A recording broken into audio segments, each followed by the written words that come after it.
Hello friends, welcome to एलिफर academy. आज से हम शुरू करने वाले हैं इंजीनियरिंग मैथमेटिक्स फर्स्ट यानी M1 की वीडियो लेक्चर सीरीज। इसमें हम पूरी यूनिट वाइज फुल सिलेबस की सीरीज आपको प्रोवाइड कराएंगे। तो उससे पहले हम आपको थोड़ा सिलेबस दिखाना चाहते हैं कि मैथमेटिक्स फर्स्ट का सिलेबस क्या है, उसी के अकॉर्डिंग हम यहाँ पर चलेंगे। तो देखो, फर्स्ट यूनिट के अंदर जिसको मॉडल 1 कहते हैं वो कैलकुलस 1 का एक यूनिट है। तो पहला जो हमारा टॉपिक होगा इसके अंदर वो होगा रोलेस थ्योरम। विदाउट प्रूफ है, इसमें हमें इसका प्रूफ नहीं करना है। रोलेस थ्योरम के बाद में मीन वैल्यू थ्योरम भी करनी है, जिसको हम लैग्रेंजियस थ्योरम भी कहते हैं। इसका भी प्रूफ हमारे सिलेबस में नहीं है। आगे इसमें एक्सपेंशन ऑफ फंक्शन करना है by Maclaurin and Taylor's series for 1 and 2 variable functions के लिए। पार्शियल डिफरेंशिएशन भी हमारे सिलेबस में है। उसके बाद मैक्सिमा मिनिमा, जो आपने 12th क्लास के अंदर भी पढ़ा है, वो सिंगल वेरिएबल में होता है। यहाँ पर आप उसको 2 एंड 3 वेरिएबल्स के अंडर भी पढ़ने वाले हैं। और लास्ट में इस यूनिट में हम पढ़ेंगे मेथड ऑफ लैग्रेंजियस मल्टीप्लायर्स। तो ये अपना फर्स्ट यूनिट का सिलेबस है।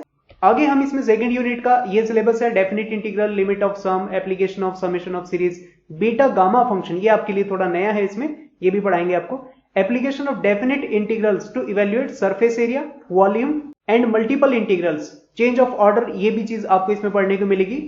थर्ड यूनिट में आप इसमें वेक्टर कैलकुलस पढ़ेंगे, जिसमें हम वेक्टर का डिफरेंशिएशन, उसका स्केलर और वेक्टर पॉइंट क्या होता है, ग्रेडियंट क्या होता है, geometrical meaning of gradient, directional derivatives, divergence, curl, line integral, surface integral, volume integral, Gauss divergence theorem, Stokes theorem और फाइनली ग्रीन्स थ्योरम। इनका प्रूफ नहीं है, एप्लीकेशन हमारे सिलेबस में है, तो ये सारी चीजें हम इसमें देखने वाले हैं।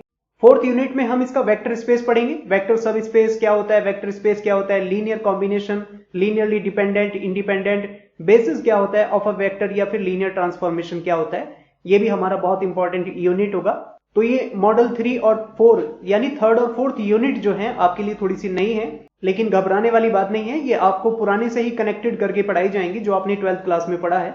आगे इसमें मॉडल 5 मैट्रिसेस, ये आपका कुछ जाना पहचाना है। इसमें रैंक ऑफ मैट्रिक्स क्या होती है, solution of linear equation of elementary transformation, consistency of equation हम इसमें पढ़ने वाले हैं, आइगन वैल्यूज, आइगन वेक्टर्स के कॉन्सेप्ट के साथ में। और फिर इसमें डायगोनलाइजेशन ऑफ मैट्रिसेस आएगा, कैले हैमिल्टन थ्योरम। ये थोड़ा सा आपको शायद पुराना याद हो तो ठीक है, नहीं तो इसमें हम दोबारा अच्छे से इसको पढ़ेंगे। और फिर लास्टली इसमें application to find the inverse, किसी मैट्रिक्स का इनवर्स कैसे निकालते हैं, ये चीजें हम इसमें पढ़ने वाले हैं। तो इस सिलेबस को आप एक बार देख लीजिए, इसी के अकॉर्डिंग हम अपनी वीडियो सीरीज को आगे बढ़ाएंगे। तो चलिए शुरू करते हैं अपनी फर्स्ट यूनिट को, जिसका नाम है कैलकुलस 1 और इसका पहला टॉपिक है अपना रोलेस थ्योरम।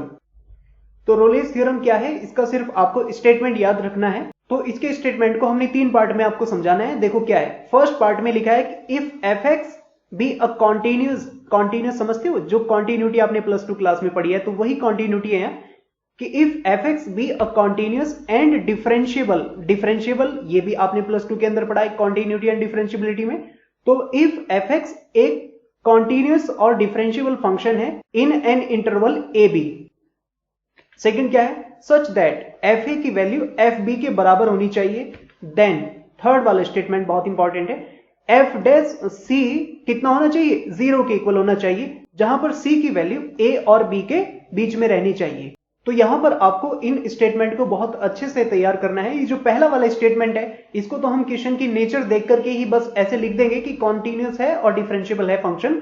जैसे कोई अलजेब्रिक फंक्शन होता है तो वो कॉन्टिन्यूस होगा किसी इंटरवल में, एक्सपोनेंशियल फंक्शन होता है, या फिर ट्रिग्नोमेट्रिक साइन है, कॉस है, तो ये भी कॉन्टिन्यूस और डिफरेंशिएबल होते हैं अपने इंटरवल 0 to 2π में। आगे एफ ए की वैल्यू एफ बी के बराबर आनी चाहिए, और वो अभी हम आपको क्वेश्चन में दिखाएंगे कि वो 0 के इक्वल आएगी।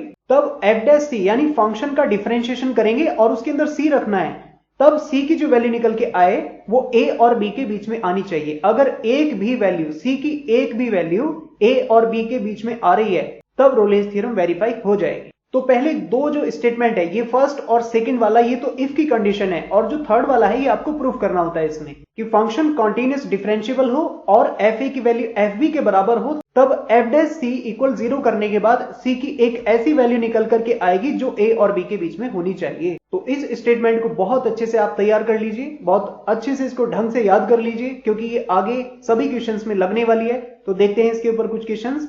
क्वेश्चन नंबर 1 ये लिखा है आपके सामने, verify Rolle's theorem for F x equal x² - 3x + 2 in interval 1 से 2। तो इस टाइप का क्वेश्चन आपको वहां पर देखने को मिलेगा। तो देखो यहाँ पर फंक्शन fx जो है ना वो एक एल्जेब्राइक फंक्शन है, x में एक फंक्शन है जो 1 से 2 में कॉन्टिन्यूस और डिफरेंशिएबल होगा। तो बस आपको पहले स्टेटमेंट में जस्ट ऐसे लिखना है कि fx is algebraic so continuous and differentiable in interval 1 से 2।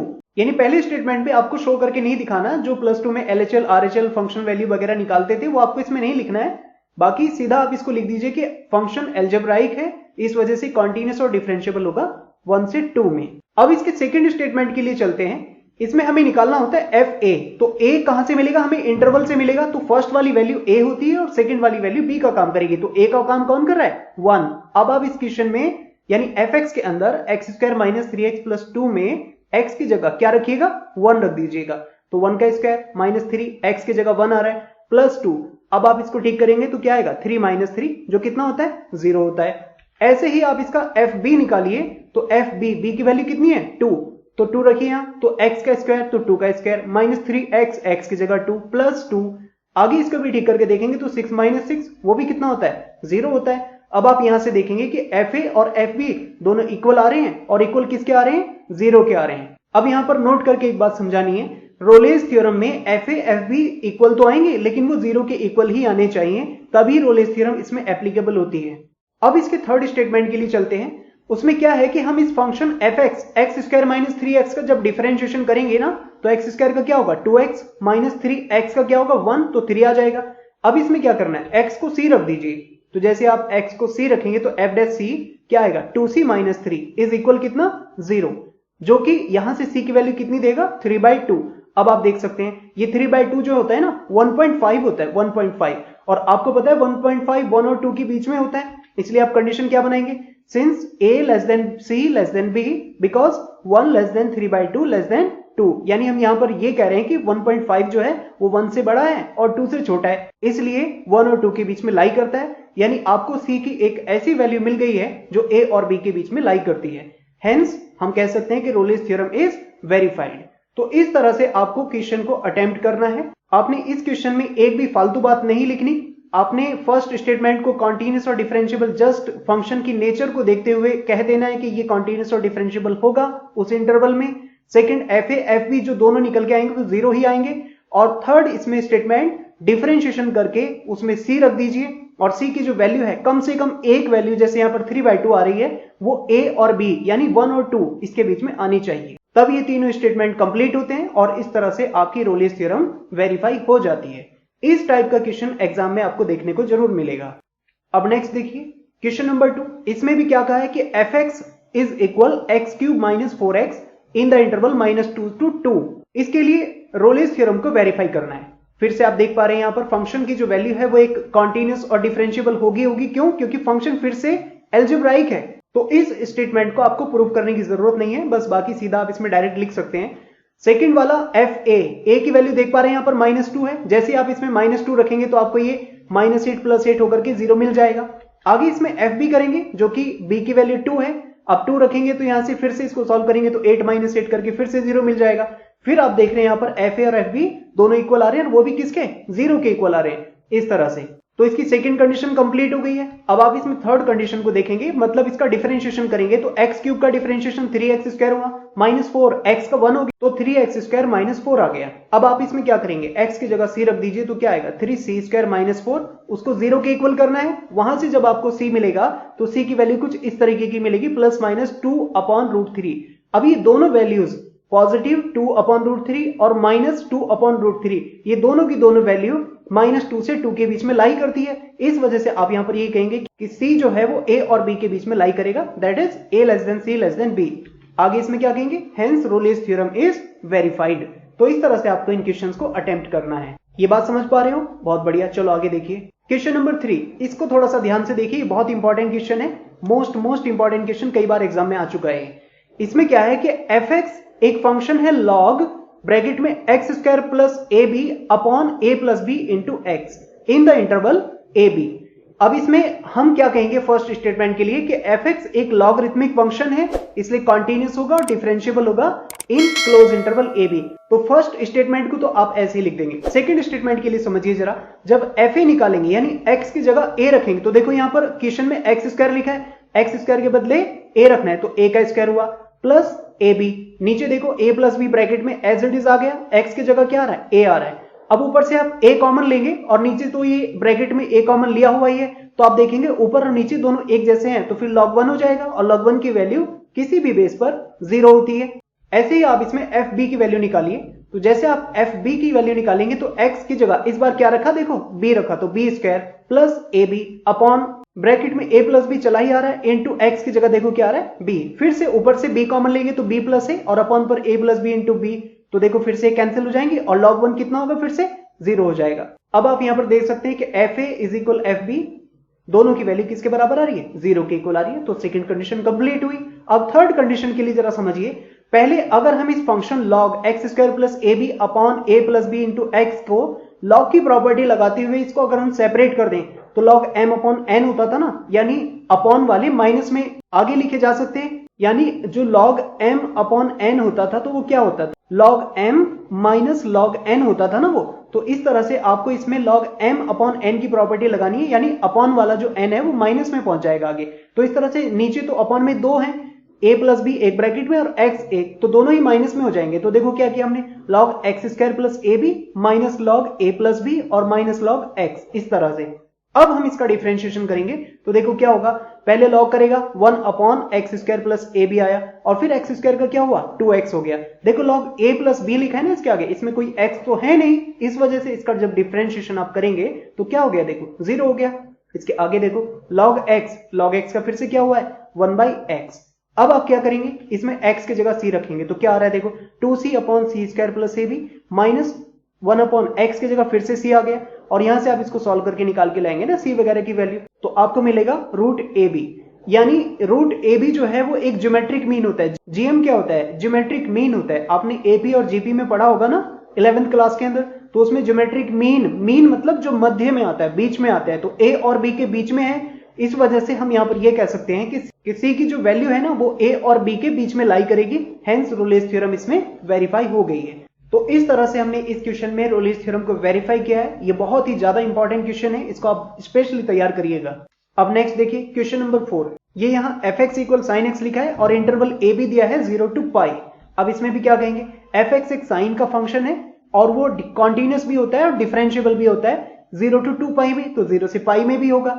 अब सेकंड वाला एफ ए निकालेंगे, ए की वैल्यू 0 है तो साइन 0 कितना होता है 0 होता है। सेकंड एफ बी निकालेंगे और बी की वैल्यू पाई है तो फिर से साइन पाई कितना होता है 0 होता है। अब यहां पर भी आप देख सकते हैं कि एफ ए और एफ बी दोनों की वैल्यू किसके बराबर आ रही है 0 के। सेकंड स्टेटमेंट भी कंप्लीट हो गया है।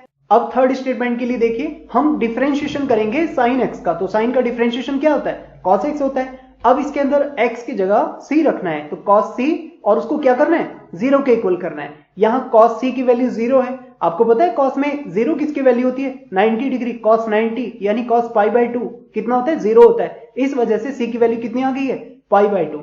अब आप यहां पर देख सकते हैं कि π/2 मतलब 90 डिग्री, तो 0 से 180 के बीच में लाई करेगा ना। इस वजह से हम यहां पर कहेंगे कि a less than c less than b exist करता है, because 0 less than π/2 less than pi, यानी 90 जो है वो पाई से छोटा है, 180 से छोटा है और 0 से बड़ा है। Hence Rolle's theorem is verified. तो इस तरह से आपने इस क्वेश्चन में भी रोलेस थ्योरम को वेरीफाई कर दिया है।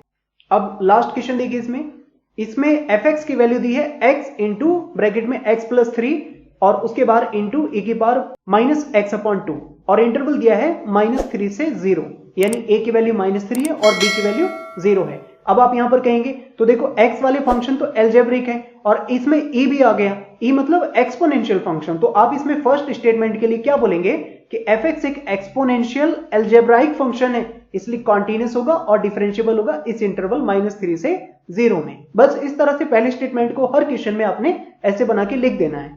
सेकंड में क्या बोलेंगे, एफ ए देख रहे हो कितना -3, अब -3 रखिएगा यहां पर, तो देखो फर्स्ट में x की जगह तो -3 आएगा, लेकिन जो ब्रैकेट में -3 रखेंगे ना तो -3 और +3 कट होकर के 0 कर देंगे और इस तरह पूरा जो रिजल्ट होगा वो कितना आएगा 0 आ जाएगा। सेकंड एफ बी की वैल्यू कितनी है 0। अब आप यहां पर 0 रखेंगे तो पहला जो x है ना ब्रैकेट के बाहर लिखा हुआ उसकी जगह 0 आएगा। अब बाकी आगे कुछ भी आता रहे 0 से मल्टीप्लाई होगी तो 0 ही आएगा ना। तो अब आप देख रहे हैं यहां पर एफ ए की वैल्यू एफ बी दोनों की दोनों 0 आ रही है और 0 आ रही है, तो इसलिए सेकंड स्टेटमेंट आपका कंप्लीट हो गया है। अभी तक 5 क्वेश्चन हुए हैं, और आप यहां पर देख रहे हैं कि एफ ए और एफ बी दोनों की वैल्यू किसके बराबर आ रही है, 0 के बराबर आ रही है। तो ये जो स्टेटमेंट हमने आपको समझाया था पहले कि एफ ए एफ बी बराबर तो आएगा लेकिन वो 0 के इक्वल ही आएगा, तभी रोलेस थ्योरम इसमें वेरीफाई होगी। अब थर्ड वाली स्टेटमेंट को प्रूव करने से पहले हम एफ एक्स को थोड़ा मल्टीप्लाई करके लिखते हैं। देखो क्या हुआ, एक्स को अंदर मल्टीप्लाई किया तो एक्स स्क्वायर प्लस 3x आ गया इंटू e की पावर माइनस एक्स बाई 2। अब जब हम इसका डिफरेंशिएशन करेंगे ना तो प्रोडक्ट रूल लगाना पड़ेगा, फर्स्ट इंटू सेकंड करके इसमें प्रोडक्ट रूल से आप करेंगे। क्या होता था, फर्स्ट को रोका, सेकंड का डिफरेंशिएशन e का तो e ही होता है लेकिन कॉफिशिएंट और आएगा, माइनस 1/2 आया। अब प्लस सेकंड को रोक दिया, e को रोक दिया आपने। आगे फर्स्ट का करेंगे और फर्स्ट क्या है, एक्स स्क्वायर प्लस 3x, इसका डिफरेंशिएशन करो तो एक्स स्क्वायर का 2x आया प्लस 3x का 3 आ गया। अब आप इसमें e की पावर और माइनस 1/2 जब बाहर कॉमन ले लेंगे ना इस तरह से, तो अंदर ब्रैकेट को सॉल्व करके आपको मिलेगा x square minus x minus 6। अब आपने क्या करना है, x की जगह c रखना है। तो जैसे आप इसमें c रखेंगे तो यहां माइनस e की power minus c by 2 whole upon 2 into bracket में c square minus c minus 6 कुछ इस तरह से मिलेगा। देखो बाहर वाला ये जो भी मटेरियल है इसको तो आप 0 में फेंक दो, ये समझ लो। और ये जो ब्रैकेट है c square minus c minus 6, ये आपको फैक्टराइज करके जब c की वैल्यू देगा तो उस केस में आपको क्या मिलने वाला है, c की वैल्यू 3 और माइनस 2 मिलेगी। इसमें से आपको दिखाई दे रहा होगा कि माइनस 2 जो वैल्यू है ना ये माइनस 3 और 0 के बीच में लाई कर रही है, जबकि 3 इसमें लाई नहीं करेगी। तो कम से कम एक वैल्यू आपको यहां पर ऐसी मिल रही है जो इस इंटरवल माइनस 3 से 0 के बीच में लाई कर रही है। बस इसी के बेसिस पर आप कह देंगे कि a less than c less than b है, because minus 3 less than minus 2 less than 0 होता है। यहां पर c की वैल्यू माइनस 2 कंसीडर कर रहे हैं आप, 3 को आपने नेग्लेक्ट कर देना है। और एक भी वैल्यू c की, अगर एक भी वैल्यू आपको ऐसी मिल जाए जो a और b के बीच में हो, तब आप कहेंगे कि रोलेस थ्योरम का एक c a और b के बीच में लाई करता है। Hence Rolle's theorem is verified. तो इस तरह से इन 5 एग्जांपल्स में हमने कुछ सीखा कि रोलेस थ्योरम को कैसे वेरीफाई करना है। तो इन पांचों के पांचों क्वेश्चंस को बहुत अच्छे से आप तैयार करिएगा, यूनिवर्सिटी एग्जाम्स में इनमें से जरूर एक क्वेश्चन आपको पूछा जाएगा। तो ये लेक्चर था भाई, आई होप आपको पसंद आया होगा। लेकिन फिर भी आपको कोई डाउट है या फिर आपको लगता है कि इसमें कुछ इंप्रूवमेंट किए जा सकते थे तो प्लीज कमेंट बॉक्स में अपना फीडबैक जरूर दें। Thank you very much for watching this.